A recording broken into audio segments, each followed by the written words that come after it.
You are a nurse at the post-operative care unit and have been taking care of the patient who came back from a surgery about half an hour ago. The client starts to be unresponsive to painful stimuli and is given naloxone as prescribed. Within 5 minutes afterward, the client is arousable and responds to the verbal commands. Then, an hour later, the patient is again having a difficulty to be aroused and with a minimal response to physical stimuli. What are the nursing interventions that nurse must take? Select all that apply. Number 1, administer oxygen. Number 2, assess respiratory rate. Number 3, initiate rapid response or code team. Number 4, notify the doctor about the patient's condition. Number 5, prepare for the second dose of naloxone.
The correct answers of this question are 1, 2, 4, and 5. Any client in the post-operative period that is unresponsive to painful stimuli is likely still under the effects of the anesthesia medications.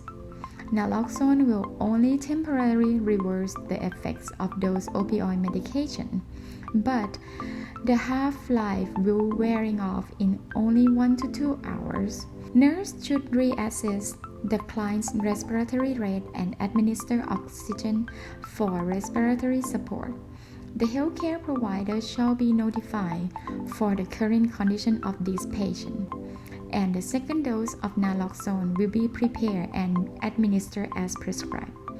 Naloxone could be prescribed as a one-time dose or a continuous drip.